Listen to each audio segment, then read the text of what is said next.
मोनब्रै एनडिपिखौ लानानै बिथांमोना थगायगासिनो जे जुदि सान्थि सुक्ति मारबा बे सासे सुक्तिकारि बिथां रन्जन दैमारि डिआर नाब्ला बिथाङा मानो दिनै जेलाव थानो गोनां जाखो आलादा रायजो बदलेंखौ दाफुंनो हाया अब्लासिम बर' रायजो राजाया जों बनसुआ जिरायनानै थानाय नङा।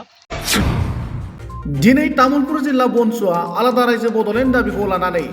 हादोरगिरि द्रौपदी मुर्मु, गाहाय मन्त्रि नरेन्द्र मदि, नखर मन्त्रि अमित शाह आरो आसामनि रायजो बेंगिरि लोगोसे गिबि मन्त्रि डक्टर हिमन्त बिश्व शर्मानिसिम तामुलपुर जिल्लानि जिल्ला बेंगिरिनि जोहै गोसोखांलाय गथायो। गोसोखांलाय गथायखांनायनि उनाव बनसुनि दैदेनगिरिया खौरां बिजोङाव ओरैबायदि बुङो। दिनै जों बर' नेशनेल स्टुडेन्ट इउनियन बनसु बर' माहारियारि फरायसा आफादा जिथु जोंनि गोजामसिन दाबि आलादा रायजो बड'लेण्डखौ दाफुंनांगौनि दाबियाव जों बिथां मानगोनां भारतनि हादोर बेंगिरि श्रीमती द्रौपदी मुर्मु आरो भारतनि गाहाय मन्त्रि नरेन्द्र मदि बिथां आरो भारतनि नखर मन्त्रि अमित शाह बिथां आरो आसामनि मानगोनां रायजो बेंगिरि गुलाब चन्द काटारिया आरो आसामनि गिबि मन्त्रि बिथां मानगोनां डक्टर हिमन्त बिश्व शर्मा बिथांनिसिम गोसोखांलाय गथायो जाहाथे जोंनि जिथु दाबि बे दाबिखौ जोंनि जाहाथे थाबैनो दाफुंनानै होयो बा जोंखौ बेनि थाखाय जों बिखान्थिखौ आवगायलांहोयो। ओमफ्राय जिथु लास्ट टाइम जों नुनो मोन्दों जे जोंनि जिथु अट'नमास स्टेट जानो थांगासिनो दङ सिक्स शिडिउल 6थि फारिलाइनि जिथु एरिया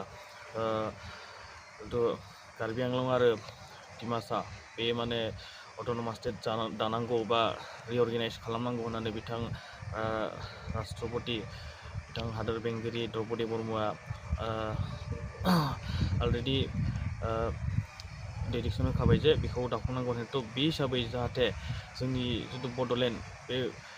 गोजामसिन दाबि हिसाबै भारतनिनो दा गिबि नाम्बाराव थानाय हिसाबै जाहाथे जोंनि बड'लेण्ड दाबियाबो आरो जोंनि बड'लेण्ड रायजोखौबो दाफुंनांगौनि थाखाय जों दाबि दैखाङो जे जोंनि बड'लेण्ड रायजोखौबो जाहाथे ओरैबायदि भारताव फिसा रायजो बा कार्बि आंलं डिमासा अट'नमास स्टेट जानो थांगासिनो दं थ' बेयाव लोगोसे जोंनिखौबो सरजाबफायो बा जोंनिखौबो दाफुंनानै होयो आरो सावरायनायाव जोंखौ बाहागो लानो बिथांमोना खावलायो। आरो जोबथारनायाव बेखौनो बुंनो गोसो जायो जे बिथां भारतनि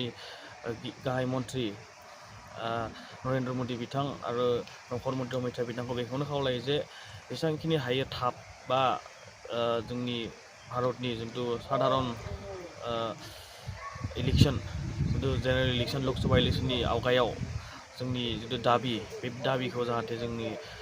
समाधान खालामना होयो जाहाथे जोंनि जुदि दाबिखौ जुदि बिथांमोना जोंनि गोसो बायदि लुबैनाय बायदि जुदि आलादा रायजोजों जुदि मोनाब्ला बिथांमोन भारत सरकार आरो आसाम सरकारा हयथ' जोंनि गणतान्त्रिक जिथु आन्दलन जों सोमावसारनाय बिथांमोना मोगा मोगि जानो थाखाय थाग थियारि जाना था बेखौनो बिथांसिम खावलायो। जों आरो मोनसे खावलायनो लुगैयो जे बे थांनाय 2020 मायथाइनि 27 जानुवारि जिथु बिटिआर एकर्ड जाहैबाय बे मोनब्रै एनडिपि ग्रुप आरो दुलाराय बर' फरायसा आफाद जे बिथांमोना बुंदों जे बेखौ सान्थि सुक्ति होननानै बे मोनब्रै एनडिपिखौ लानानै बिथांमोना थगायगासिनो जे जुदि सान्थि सुक्ति मारबा बे सासे सुक्तिकारि बिथां रन्जन दैमारि डिआर नाब्ला बिथाङा मानो दिनै जेलाव थानो गोनां जाखो थ' बेखौ लानानै रायजो राजाफोरा गोजोननाय गैया आरो बे सुक्तिया मोनसे एग्रिमेन्ट इलेक्सननि मोनसे मेनिफेस्ट' जायखौ बुङो निर्बाचननि इस्ताहार जोंनि बिसायख'थिनि मोनसे खिन्थु मेनिफेस्ट' लायो बा बिदि खालामनानै जों बेखौ मावगोन बे स्टिमनि मोनसे इस्ताहार बा मोनसे मेनिफेस्ट' थ' बेखौ लानानै बे एग्रिमेन्टखौ लानानै रायजो राजाफोरा गोजोननाय गैया आरो जिथानोखि जोंनि आलादा रायजो बदलेण्डखौ दाफुंनो हाया अब्लासिम बर' रायजो राजाया जों बनसुआ जिरायनानै थानाय नङा। जेब्लासिम जोङो जोंनि गलखौ एचिभ खालामनो हाया बा आलादा रायजोखौ जों दाफुंनो हाया अब्लासिम जों जिरायनानै थानाय नङा। आलादा बड'लेण्ड रायजोखौ जेब्लासिम दाना होआ जोंनो अब्लासिम जोङो सोमावसारगोन आरो बे सोमावसारनाया जोंनि कन्टिनिउ थागोन आरो बनसुआ बेखौ खालामगासिनो आरो फैनाय समाव जेब्लासिम जोंनि प्रब्लेमा सल्भ जाया आलादा रायजो बड'लेण्डआ दाफुंजाया अब्लासिम जों सोमावसारबाय थागोन आरो बिथांमोना जुदि 2024 मायथाइनि बिफर जेनेरेल इलेक्सन बा लकसभा इलेक्सन आगोलाव दाफुंना होआबा बिथांमोना जोंनि सोमावसारनायखौ लानानै जों गिख्रंथाव मोनसे थासारि हयथ' नुनो गोनां जानो हागौ। थ' बेनिखायनो बिथांमोनखौ खावलायो जे जों जोबोद खम समनि गेजेरावनो जाहाथे भारतआव जेसेबांखिनि फिसा फिसा रायजो दाफुंनो नागिरदों बे समावनो जोंनि आलादा रायजो बड'लेण्ड दाबिखौबो जों लाफायो आरो सावरायनो जोंखौ लिङो। थ' बेखौनो जों बिथांमोननिसिम खावलायो आरो जोबथारनायाव बेखौनो बुङो जे जों आलादा रायजो बड'लेण्डनि थाखाय जों जानजि खाफ्राखाबाय जेब्लासिम जोंनि प्रब्लेमा सल्भ जाया समाधान जाया अब्लासिम जों सोमावसारगोन।